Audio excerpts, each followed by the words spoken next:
Next is spermatogenesis. Spermatogenesis और sperm formation. It starts at the age of puberty when the secretion of gonadotropin releasing hormone increases. तो last video में हमने देखा कि seminiferous tubule का जो structure था वो हमने डिटेल स्टडी किया. तो अभी हम इसमें स्पर्मेटोजेनेसिस की प्रोसेस देखेंगे कि कैसे सेमनीफेरस ट्यूब्यूल के अंदर स्पर्म फॉर्मेशन हो रही है. तो हमने लास्ट वीडियो में देखा कि seminiferous tubule is lined by germinal epithelium, और germinal epithelium it consist of two types of cell. Cuboidal cell उनको हम कह रहे थे male germ cell, and tall somatic cell उनको हम कह रहे थे सर्टोली सेल. तो ये यहाँ पे ये क्या आ गए मेल जर्म सेल, और इनके बीच में ये आ गए सर्टोली सेल. ये बीच वाला ये सर्टोली सेल. क्लियर. अब सेक्सुअल मैच्योरिटी के टाइम क्या होगा, जो मेल जर्म सेल हैं और स्पर्मेटोगोनियम, ठीक है, सिंगल आ गया स्पर्मेटोगोनियम और प्लूरल आ गया स्पर्मेटोगोनिया. तो स्पर्मेटोगोनिया दे डिवाइड माइटोटिकली. हमें पता है कि कोई भी चीज जब माइटोटिकली डिवाइड करती है तो वो क्या इंक्रीज करती है नंबर में. तो spermatogonium they divide mitotically and increase in number में इंक्रीज कर गए स्पर्मेटोगोनिया. अब उन स्पर्मेटोगोनियम में से कुछ एक स्पर्मेटोगोनियम चेंज हो जाते हैं, वो इंक्रीज करेंगे साइज में. क्लियर. एंड नरिशिंग मटेरियल अकमुलेट करेंगे अपने अंदर. तो उस टाइम हम उनको क्या कहेंगे, प्राइमरी स्पर्मेटोसाइट. ये आगे हमारे पास कौन, प्राइमरी स्पर्मेटोसाइट. ठीक है. कुछ एक स्पर्मेटोगोनिया जिन्होंने नरिशिंग मटेरियल अपने अंदर अकामुलेट किया, साइज में ग्रो कर गए, तो उस टाइम हम उनको क्या कह रहे हैं, अब प्राइमरी स्पर्मेटोसाइट. एक और चीज हमने याद रखनी है कि स्पर्मेटोगोनियम क्या है, ये डिप्लॉइड है. क्योंकि गैमेटोजेनेसिस की जो प्रोसेस होती है तो उस टाइम क्या हैप्लॉइड गैमीट प्रोड्यूस करते हैं.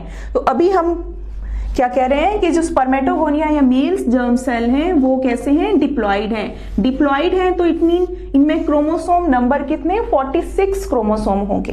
क्लियर. तो अभी प्राइमरी स्पर्मेटोसाइट में भी कितने हैं, 46 क्रोमोसोम के नंबर हैं. ओके. अब प्राइमरी स्पर्मेटोसाइट इसमें क्या होगा, रिडक्शन डिवीजन होगा, मियोसिस होगी.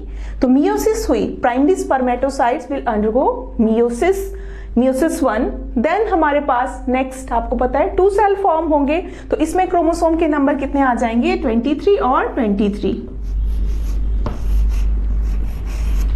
अब इस टाइम हम इसको कह रहे हैं सेकेंडरी स्पर्मेटोसाइट. प्राइमरी स्पर्मेटोसाइट में मियोसिस 1 हुई, देन उसके बाद जो सेल फॉर्म हुए उनको हम कह रहे हैं सेकेंडरी स्पर्मेटोसाइट.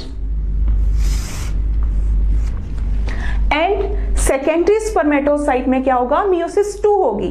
तो मियोसिस 2 के बाद किस चीज की फॉर्मेशन, 4 सेल फॉर्म होंगे. तो उस टाइम हम उसको क्या कह रहे हैं, किस चीज की फॉर्मेशन हुई, स्पर्मेटिड की फॉर्मेशन हुई मियोसिस 2 के बाद. ठीक है. तो क्रोमोसोम नंबर आपको पता है कितने होंगे, 23 ही होंगे सभी में. 4 जितने भी फॉर्म होंगे तो सब में कितने होंगे, 23 क्रोमोसोम के नंबर होंगे. अब नेक्स्ट स्पर्मेटिड, ये जो नेक्स्ट वाली डायग्राम है इसमें क्या दिखा रहे हैं हम, स्पर्मेटिड ट्रांसफॉर्म हो रहे हैं किसमें, स्पर्म में. तो इस प्रोसेस को हम क्या कहेंगे, स्पर्मियोजेनेसिस. स्पर्मियोजेनेसिस.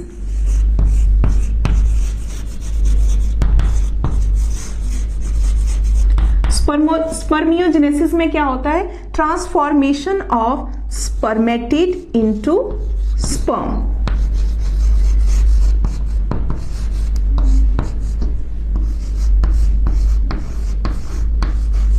ओके. तो ये आ गया स्पर्मियोजेनेसिस. अब आप अभी देख रहे हो कि ये ट्रांसफॉर्म हो गए हैं और यहाँ पे ये स्पर्म या स्पर्मेटोजोआ की फॉर्मेशन हो गई है. देन ये इनके आप हेड देख रहे हो, जो स्पर्म के जो हेड हैं they remain embedded into the Sertoli cell. इनके हेड इस तरह से सर्टोली सेल के साथ अटैच रहते हैं. एंड फाइनली क्या हो जाएगा, ये सेमनीफेरस ट्यूब्यूल से रिलीज हो जाते हैं कौन, स्पर्म. तो उस प्रोसेस को हम कहते हैं स्पर्मिएशन. जब स्पर्म जो होगा रिलीज हो जाएगा सेमनीफेरस ट्यूब्यूल से, तो उस प्रोसेस को हम कहेंगे spermiation.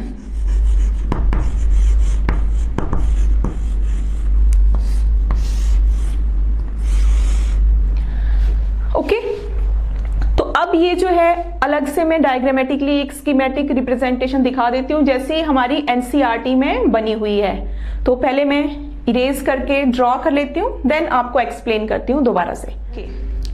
So this is the schematic representation of spermatogenesis. Spermatogenesis में हमने देखा कि इनिशियली क्या होता है, मेल जर्म सेल और spermatogonia they divide mitotically and increase in number. तो यहाँ पे ये क्या हो रहा है, मेल जर्म सेल डिवाइड कर रहे हैं और नंबर में इंक्रीज कर रहे हैं। तो इस फेज को हम क्या कह रहे हैं, मल्टीप्लीकेशन फेज। और मेल जर्म सेल या स्पर्मेटोगोनियम क्या है, वो डिप्लॉयड है और उनमें क्रोमोसोम कितने होंगे, 46 क्रोमोसोम प्रेजेंट होंगे। देन कुछ एक स्पर्मेटोगोनिया वो नरिशमेंट ऑब्टेन करेंगे सर्टोली सेल से और इंक्रीज कर जाएंगे साइज में। देन उस टाइम हम उसको क्या कह रहे हैं, प्राइमरी स्पर्मेटोसाइट। यहां पे भी क्या है, डिप्लॉयड है अभी और क्रोमोसोम के नंबर 46 हैं। तो इस फेज को हम क्या कह रहे हैं, ग्रोथ फेज आ गया। क्लियर। देन नेक्स्ट क्या होगा, primary spermatocyte they will undergo maturation division. Maturation division में हमें पता है जो फर्स्ट डिवीजन होता है वो रिडक्शन डिवीजन होता है, देन सेकंड जो है इक्वेशनल डिवीजन होता है, मियोसिस 1 और मियोसिस 2। तो अब प्राइमरी स्पर्मेटोसाइट में क्या होगा, मैच्योरेशन डिवीजन होगा। तो मियोसिस 1 हुई, देन रिडक्शन डिवीजन और क्रोमोसोम के नंबर कितने, 23 एंड 23 मीन हैप्लॉइड। क्लियर। अब इस फेज को हम क्या कह रहे हैं, मैच्योरेशन फेज। जब प्राइमरी स्पर्मेटोसाइट ने डिवाइड किया, कौन सा डिवीजन हुआ, मियोसिस 1 जब हुई। ओके। अब नेक्स्ट क्या है, किस चीज की फॉर्मेशन हुई, सेकेंडरी स्पर्मेटोसाइट की फॉर्मेशन हुई। अब सेकेंडरी स्पर्मेटोसाइट्स हमें पता लिखा हुआ है हैप्लॉइड है, 23 नंबर है क्रोमोसोम के। अब इसमें क्या होगा, मियोसिस 2। मियोसिस 2 के बाद किस चीज की फॉर्मेशन हुई, ये स्पर्मेटिड की फॉर्मेशन हुई और स्पर्मेटिड भी क्या, 23। अब आप देख रहे हो कि कितने, 4 स्पर्मेटिड की फॉर्मेशन हुई। एक स्पर्मेटोगोनियम से कितने, 4 स्पर्मेटिड की फॉर्मेशन हुई। अब सभी का नंबर कितना है, क्रोमोसोम नंबर कितने, 23। अब स्पर्मेटिड्स किसमें ट्रांसफॉर्म होंगे, स्पर्मेटोजोआ और स्पर्म में ट्रांसफॉर्म हो रहे हैं। तो इस प्रोसेस को हम क्या कह रहे हैं, स्पर्मियोजेनेसिस। क्लियर। तो अब यहां पे आप देख रहे हो कितने, 4 स्पर्म फॉर्म हो रहे हैं। ये लास्ट में ये क्या है, स्पर्मेटोजोआ और स्पर्म फॉर्म हो रहे हैं। तो यहां पे भी क्या हुआ कि एक स्पर्मेटोगोनियम से कितने, 4 स्पर्म फॉर्म हो रहे हैं 1 स्पर्मेटोगोनियम से। कई बार क्वेश्चन आता है कि एक स्पर्मेटोगोनियम से या इतने स्पर्मेटोगोनियम है तो इनसे कितने स्पर्मेटोजोआ फॉर्म होंगे। तो अभी हम देख रहे हैं यहाँ पे कि अगर 1 स्पर्मेटोगोनियम फॉर्म कर रहा है, 4 स्पर्मेटोजोआ और 4 स्पर्म फॉर्म कर रहा है, तो बाकी हम फिर कैलकुलेट कर सकते हैं। ओके। आई होप अब आपको स्पर्मेटोजेनेसिस की प्रोसेस क्लियर हो गई होगी। Hormonal control of male reproductive system. As we know, the growth, maintenance and function of male reproductive organs are under the hormonal control. Gonadotropin releasing hormone is secreted by the hypothalamus and it will stimulate the anterior lobe of pituitary to release LH, that is luteinizing hormone, and FSH, follicle stimulating hormone. कौन कौन से hormone release करें, luteinizing hormone and follicle stimulating hormone. LH को हम interstitial cell stimulating hormone भी कहते हैं, क्योंकि ये किसको स्टिमुलेट करता है, LH will stimulate the Leydig cell to secrete androgen.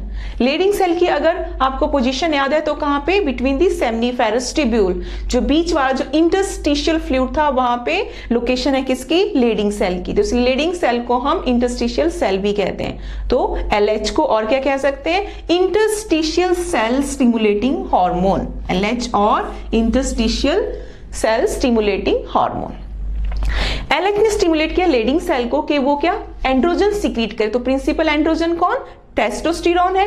And testosterone किसके लिए रिस्पॉन्सिबल है, testosterone it will brings about the growth of secondary sex organ and development of secondary sex character। Male में secondary sex organ की growth और secondary sexual character के लिए responsible है कौन, टेस्टोस्टेरोन।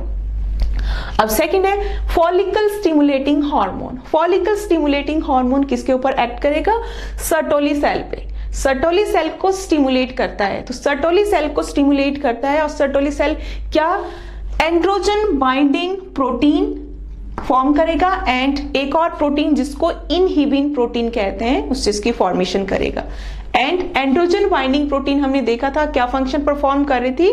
वो किसको? टेस्टोस्टेरोन को कहां पे? अंदर सेमनीफेरस ट्यूब्यूल के अंदर फोकस कर रही थी, वहां पे उसको कंसंट्रेट कर रही थी। टेस्टोस्टेरोन की जो कंसंट्रेशन है सेमनीफेरस ट्यूब्यूल के अंदर इंक्रीज कर रही थी। ओके, तो इस तरह से किस चीज को स्टिमुलेट करेंगे? ये stimulate the process of spermatogenesis. And second जो प्रोटीन है that is inhibin protein. Inhibin protein क्या करेगी? एफएसएच पे एक्ट करेगी, एफएसएच की सिंथेसिस को स्टॉप करेगी। ओके